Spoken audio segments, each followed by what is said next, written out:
Cantt में आज खंड मौलिक शिक्षा अधिकारी एवं खंड संसाधन समन्वयक कार्यालय में हरियाणा शारीरिक शिक्षक संघर्ष समिति ने धरना दिया। इस दौरान समिति सदस्यों ने कहा कि सरकार की ओर से पीटीआई को कार्य मुक्त किए जाने से उनमें गहरा रोष है। उन्होंने कहा कि सर्वोच्च न्यायालय की ओर से उन्हें दोबारा भर्ती करने का आदेश भी है, लेकिन सरकार उनकी ओर ध्यान नहीं दे रही, जिस कारण उनकी आर्थिक स्थिति भी खराब हो चुकी है। उन्होंने कहा कि इसी को लेकर आज एक ज्ञापन सीएम के नाम भी सौंपा गया है। उन्होंने सरकार से मांग की है कि सरकार उन्हें दोबारा नौकरी पर रखे। 2010 में पीटीआई की सेवा में आए थे हरियाणा सरकार में, तो हमें अब नौकरी करते हुए 10 साल हो गए हैं। तो जो हमारी पीटीआई पे कुछ केस चल रहा था, तो वो केस की हमारा डेट जो फैसला आया सर्वोच्च न्यायालय का 8 अप्रैल को आया कि ये सेवाएं इनकी रद्द कर दी गई, मतलब भर्ती रद्द कर दी गई है। तो उस टाइम आपको पता है कि कोरोना किस स्टेज पे था, ठीक है। भर्ती का हमारा आ गया फैसला, वो रद्द होगी भर्ती, यानी कि हमें उस सेवाओं को निकाल दिया गया। लेकिन जो उसमें जो सुप्रीम कोर्ट का फैसला आया था उसके हम मतलब पूरा सम्मान करते हैं। तो उसमें उस फैसले में ये कहा गया कि जो हमारा कर्मचारी है उसमें हमारे जो डॉक्यूमेंट्स है उसमें कोई भी कर्मचारी दोषी नहीं पाया गया। पूरा जो था वो था जो हमारे कर्मचारी एसएससी बोर्ड एजेंसी सारी खामियां उनकी पाई गई। तो हमारे कर्मचारी इसमें कोई भी दोषी नहीं पाया गया। फिर भी सरकार ने हमें 2 जून को सभी को सेवा से निकाल दिया, मतलब रिलीव कर दिया। तो हम आज यहाँ ब्लॉक लेवल पर सुप्रीम कोर्ट में से जो भी फैसला है उसकी तो हम सम्मान कर रहे हैं, लेकिन सरकार के खिलाफ हम रोष प्रदर्शन कर रहे हैं कि सरकार ने हमारा कहीं भी साथ नहीं दिया। क्योंकि हमारे सारे जो प्रधान हैं वो जगह जगह मंत्रियों के पास गए, तो मंत्रियों ने सिर्फ हमें मीठी गोली मीन्स यस कि भी हम आपके साथ हैं, हम आपके साथ हैं, हम आपकी बात आगे कर रहे हैं, ऐसा कुछ कहा और हमारा टाइम पीरियड उन्होंने निकाल दिया। यानी मीठी गोली का मतलब उन्होंने जो टाइम पीरियड था हमारा संघर्ष करने का, उन्होंने मीठी गोली दी हमें, ताकि हम उसमें कोरोना काल में अपना कुछ संघर्ष नहीं कर पाए। और एकदम से सुप्रीम कोर्ट का ये फैसला था कि एकदम से भी इनको रिलीव ना किया जाए, ये फैसले में लिखा है। लेकिन सरकार ने अपनी मनमानी करते हुए हमें 2 जून को सेवाओं से मुक्त कर दिया। तो हमने ये रोष प्रदर्शन एक आंदोलन का रूप लेगा और उसकी फिर भरपाई सरकार को करनी पड़ेगी, क्योंकि ये सरकार ने हमें ये स्टेप उठाने के लिए हमें मजबूर करा है।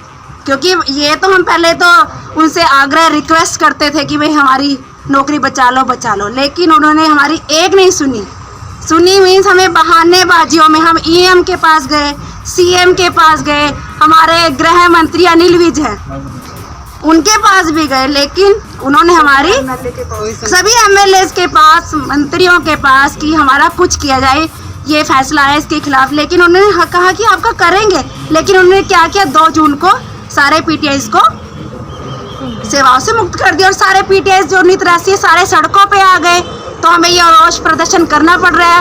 1983 पीटीआईज में 38 पीटीआईज हमारे अब एक्सपायर हो चुके हैं और उनमें से कुछ वीडोज़ हैं, यानी कि अब जो उनकी वेतन पे अपना घर गुजारा चलाती थी, और कुछ पीटीआई जो 50+ हो चुके हैं, जिनके पास अब कोई चारा नहीं है इस अपनी नौकरी के सिवाय। तो सरकार ने हमें बिल्कुल रोड पे ला दिया है और हम सरकार से आग्रह पहले किया था, लेकिन अब हम आंदोलन कर रहे हैं, लेकिन सरकार अभी हमारा कुछ नहीं कर रही। हम अभी सरकार से कहते हैं कि वो अपनी विधायिक शक्तियों का प्रयोग करके हमारी पीटीआई की सेवा को बहाल करें। अमरिंदर सिंह डीपी, राज्य शारीरिक शिक्षा अध्यापक संघ के प्रेस सचिव। हम यहाँ आज 2010 पीड़ित साथियों के साथ इकट्ठे हुए हैं। इनकी पीड़ा में इनका साथ, इनको सहानुभूति देने के लिए आए हैं। 8 अप्रैल को इनका डिसीजन आया सुप्रीम कोर्ट से। तो डिसीजन में ऐसा कहीं नहीं था कि इनको एकदम से रिलीव कर दिया जाए। तो सरकार ने जैसे कि सरकार ने इनको बार बार यही, जब सरकार से हमारी मुलाकात होती रही तो सरकार इनको मीठी गोली देती रही। इनको कहा कि हमें सहानुभूति है आपके लिए, पर जब सहानुभूति दिखाने का टाइम आया तो उन्होंने इनको एकदम से तुरंत टेलीफोनिक संदेश पर इन्हें रिलीव कर दिया, जबकि फैसले में ऐसा कहीं नहीं है कि इनको एकदम से रिलीव किया जाए। फैसले में सिर्फ है कि 5 महीने तक भर्ती की जाए।